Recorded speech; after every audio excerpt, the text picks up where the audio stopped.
Good morning, dear students. A warm welcome to all of you for our today's digital session for the subject Science and Technology, Section A.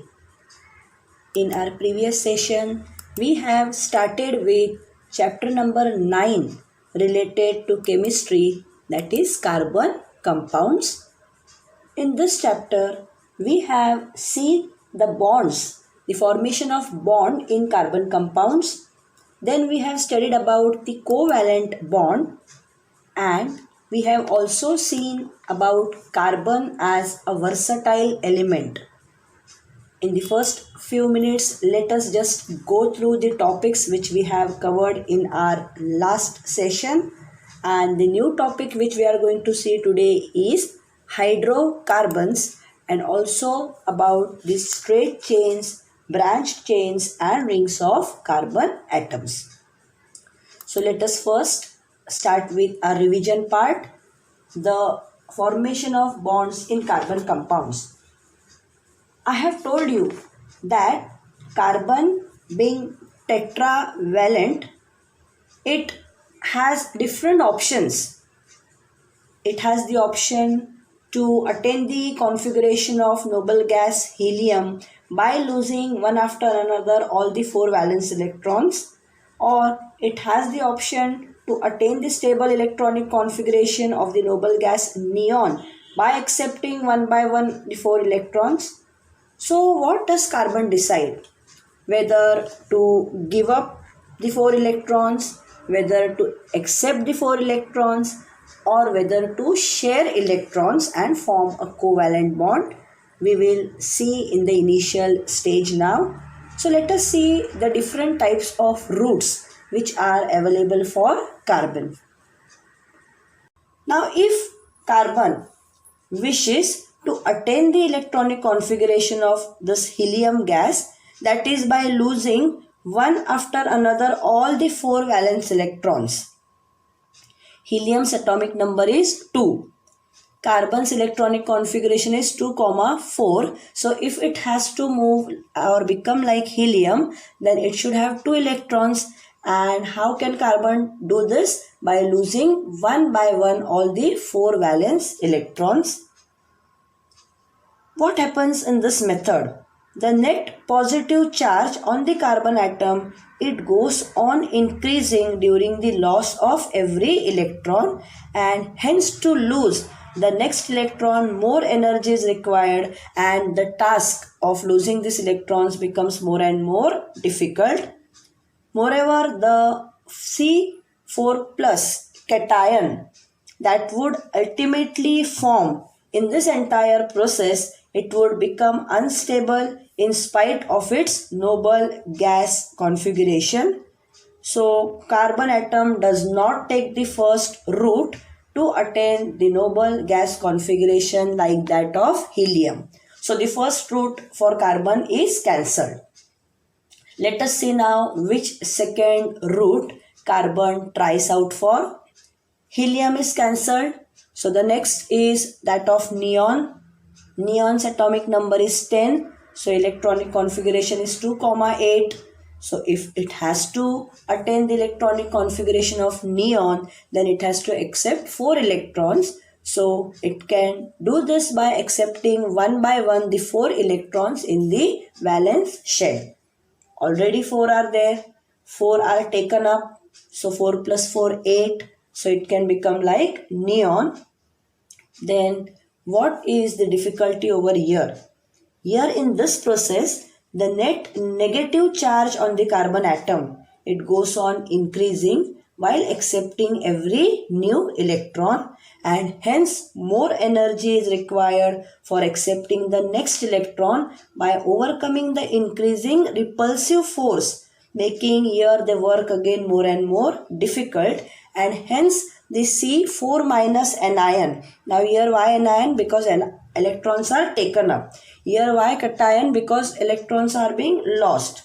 So here this anion which will be formed, it will be unstable in spite of its noble gas configuration, and hence carbon atom decides not to take this route also. So what carbon finally decides, it will attain its stability by sharing 4 electrons of the valence shell with 4 valence electrons of other atoms. See what carbon has decided. Neither to lose the 4 valence electron, neither to accept the 4 electrons in the outermost shell. Instead, it has decided to attain the configuration of neon by sharing 4 electrons of the valence shell with 4 valence electrons of other atoms. So in this method, the two atoms, they share valence electrons with each other, and the valence shells of both the atoms, they overlap and accommodate the shared electrons. And what happens over here, the carbon atom, it adopts this rule to attain a noble gas configuration and hence forms a new type of bond, that is covalent bond. Covalent bond. Now this term is not new for you. In the 9th standard you have studied what is covalent bond. The chemical bond which is formed by sharing of two valence electron between the two atoms is called a covalent bond, and it is represented by drawing an electron dot structure. Something new for you. Now in this method of electron dot structure, a circle is drawn around the atomic symbol, and each of the valence electrons, it is indicated by either a dot or a cross. The covalent bond which is formed between the atoms, it is indicated by showing the circles around the atomic symbols which are crossing each other. Also you can see one pair of shared electrons, it constitutes one covalent bond, because the shared electrons, it can also be shown, or this electron dot structure, it can also be drawn without showing the circle. So here one pair of shared electrons, it constitutes one covalent bond. It is also represented by a small line. Here you can see, here is the pair of shared electrons, it is constituting one covalent bond, and also it is represented by a single small line joining the symbols of the two atoms. Here it is the single bond between two atoms of element hydrogen. And the line structure is also called the structural formula for hydrogen or atoms of any other element. If you see in the textbook on page number 112, they have given the different examples of double bond and triple bond. In the case of oxygen, in the case of nitrogen. So each and every electron dot structure you have to practice. Now we start with the next topic. Why carbon is called a versatile element? Why carbon is called a versatile element? Now we have seen that carbon atoms, like some other atoms, it shares the valence electrons and forms covalent bonds. We also saw the structure of the simple carbon compound methane last year in chapter number 13. But this non-metal carbon, it is different than the other elements. The number of compounds which are formed from carbon is extremely large. So the number of elements which are formed from this non-metal carbon is extremely large.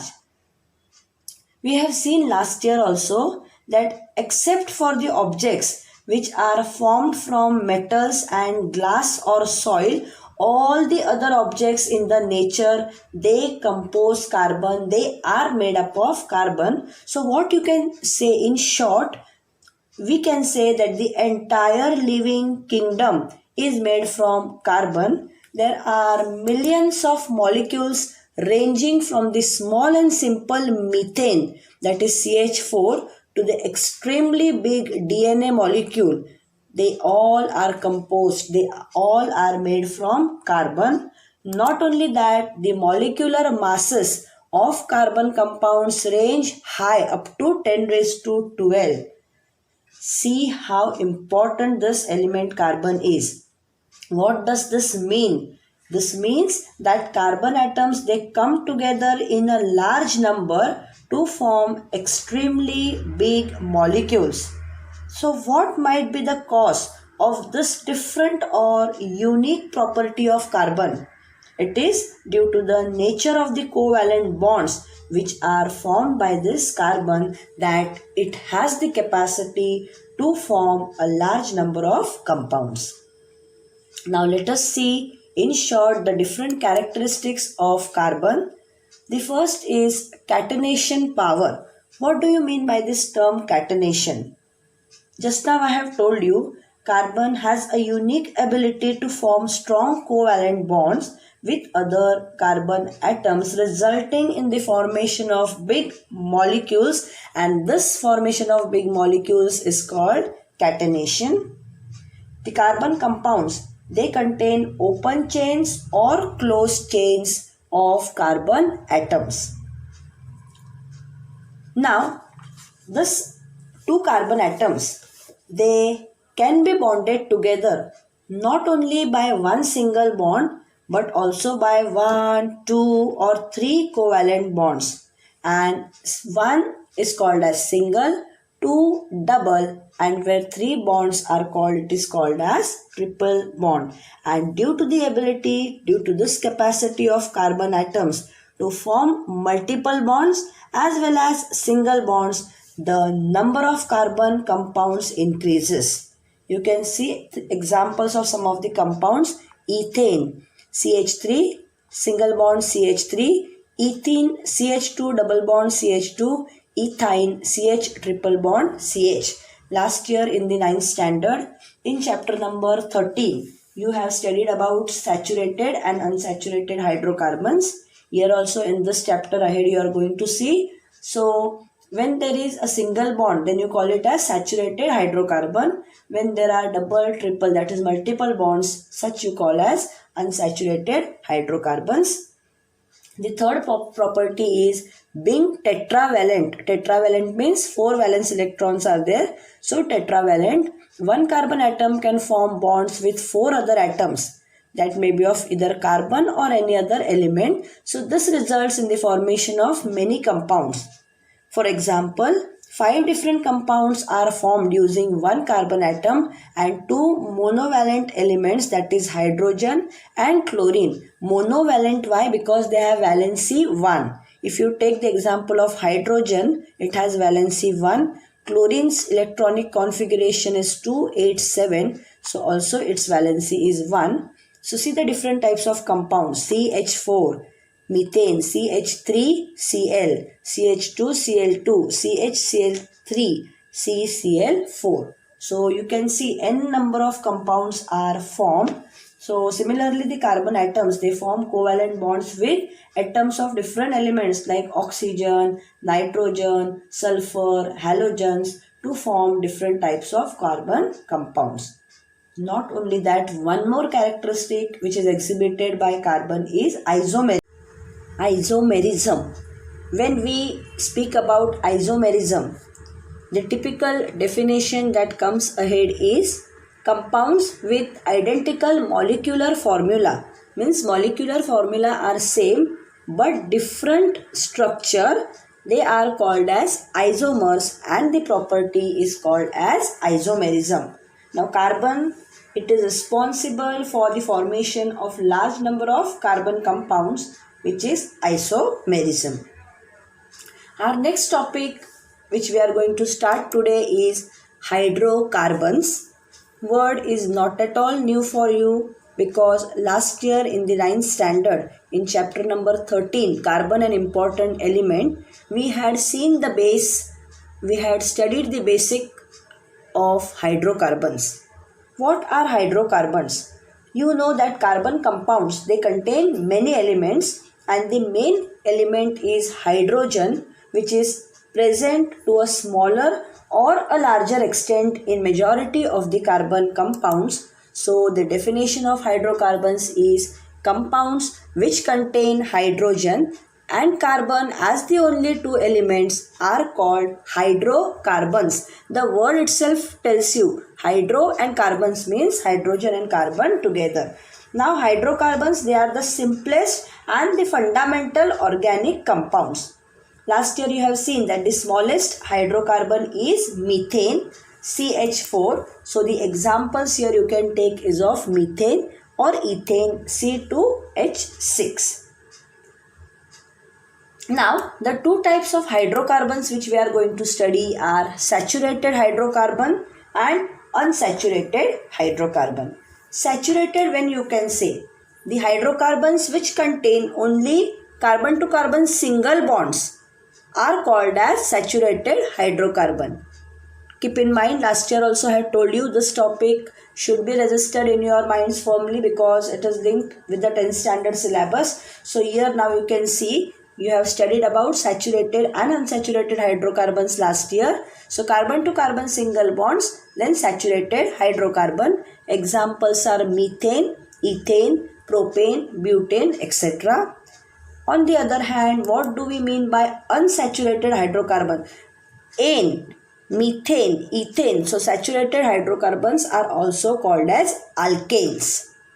Let us see what we come across with unsaturated hydrocarbons. The carbon compounds having a double bond or a triple bond between two carbon atoms are called unsaturated compounds. Last year I had told you multiple bond. Multiple means it can be a double bond or a triple bond. Then you can say such a type of hydrocarbon as unsaturated hydrocarbons. And the good examples of unsaturated hydrocarbons are ethene, ethyne. Now, unsaturated hydrocarbons containing carbon to carbon double bond. I have told you they contain double or a triple bond. So, when they contain carbon to carbon double bond, then they are called as alkenes, whereas unsaturated hydrocarbons containing carbon to carbon triple bond are called as alkynes. So, this you have to remember. Ethene, ethyne, they are unsaturated hydrocarbons. So, here we have seen what do we mean by hydrocarbons and what are unsaturated and saturated hydrocarbons. You have to firmly keep in your mind saturated single bond, unsaturated multiple bond which can be a double or triple bond. When it is a double bond, you call it as alkene, and when there is a triple bond between carbon atoms, then you call as alkynes. Now let us move towards our next topic, straight chains, branched chains and rings of carbon atoms. Now a straight chain of carbon atoms, when you can say it is formed by joining the carbon atoms next to each other. When you call something as a chain, when the first one is linked with the second one in a linear form, then such a type of chain you call as straight chain. Now, if you see the structural formulae of methane, ethane, propane, then what you see that the carbon atom, whether it is single or more carbon atoms bonded to each other, they lie in the core of the molecule, while you will see that the hydrogen atoms bonded to each of the carbon atoms are on the periphery of the molecule. The mutually bonded carbon atoms in the core, they are like the skeleton of the molecule. Now, after straight chain, if you refer in the textbook, page number 116, you have a table 9.12 that we are going to discuss in the activity. There you can see in the first column the straight chain of carbon atoms, then structural formula, molecular formula, then name of the compound which is formed. Next, now here you can see in this figure the 4 carbon atoms. You can see 1, 2, 3, 4. They can be joined to form a carbon chain in many ways. 2 possible carbon chains for 4 carbon atoms you have seen here. How 4 carbon atoms are linked to each other. Here you can see the structural formula for the molecular formula C4H10.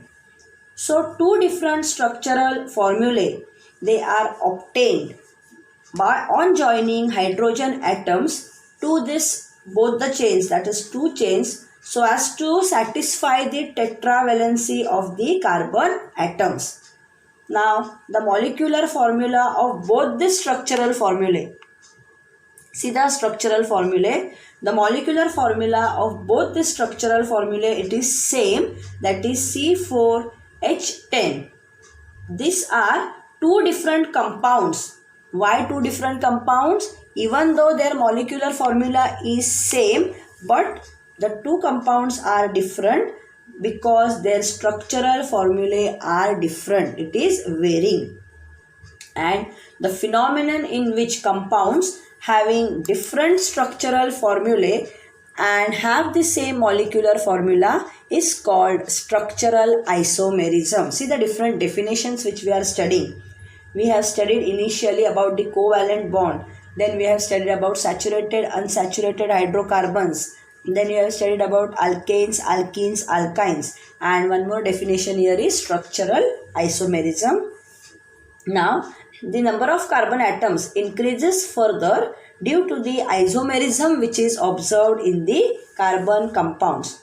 Now, here if you see the carbon chain, first one in this given figure, that is 9.13a, it is a straight chain of carbon atoms, whereas the carbon chain number 2, it is a branched chain of carbon atoms. Here you can see straight chain, here you can see a branched chain of carbon atoms. Now apart from the straight chains and branched chains, closed chains of carbon atoms are also present, are also seen in some of the carbon compounds.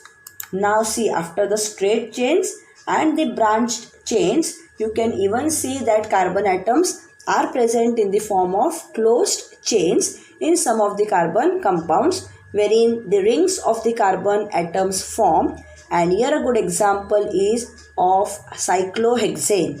The molecular formula of cyclohexane is C6H12 and the structural formula contains a ring of 6 carbon atoms. Now here you can see the carbon ring in cyclohexane. You can see the 6 carbon atoms. They are joined with each other by a single bond in between them, and they are in the form of a closed chain.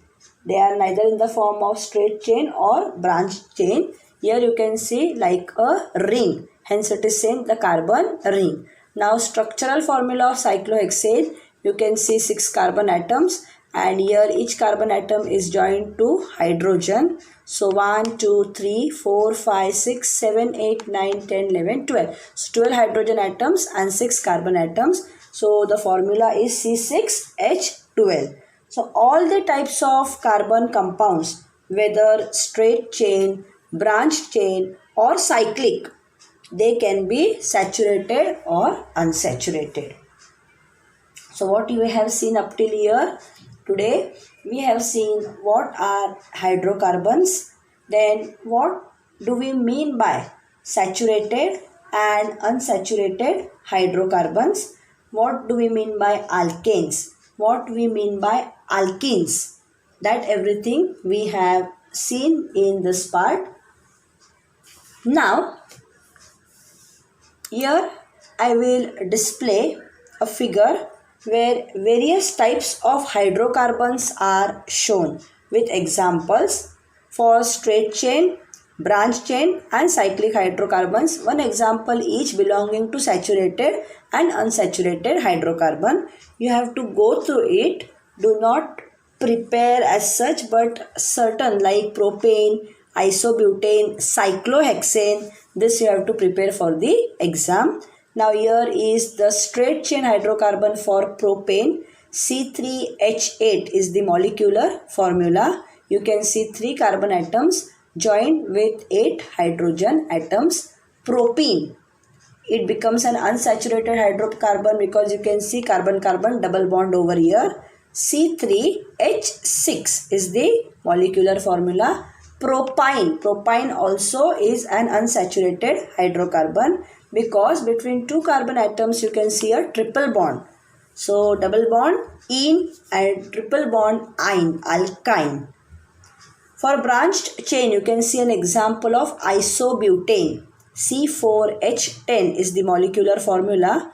Here it is in the form of a branched chain. Branches can be seen. And for unsaturated hydrocarbons, isobutylene. Cyclic hydrocarbons in the form of closed ones. So cyclohexane C6H12. You can see the structural formula. And cyclohexene C6H10. Here you can see the formula for structural formula for cyclohexene. And benzene C6H6 is the formula for benzene. Now, from the structural formula of benzene, what you can see, it is a cyclic unsaturated hydrocarbon. Structural formula of benzene, it states that it is a cyclic and unsaturated hydrocarbon. There are 3 alternate double bonds in the 6-membered, you can say, ring structure of this benzene.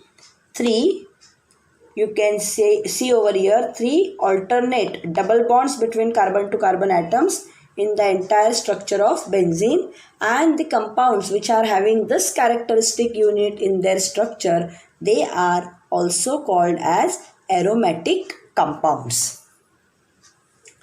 So here you have seen about the straight chains, branched chains, and the cyclic or the closed chains of carbon atoms with different examples.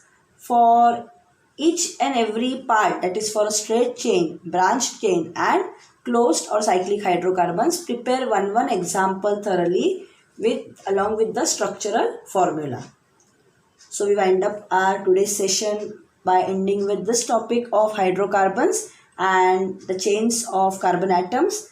In our next session, we will be starting with 2 important topics from this lesson, functional groups and homologous series.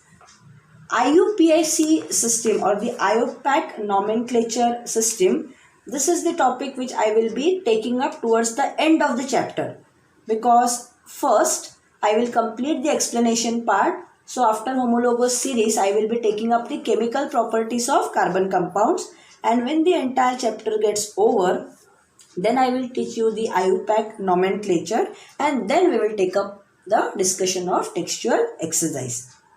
So for our next session, you have to go through the homologous series and functional groups, both these topics, and also go through the different chemical properties of carbon compounds like combustion, substitution, addition. Topics are a little bit boring, but if you concentrate more on the main part, the main theme, then it will be easily remembered by you. Thank you, dear children.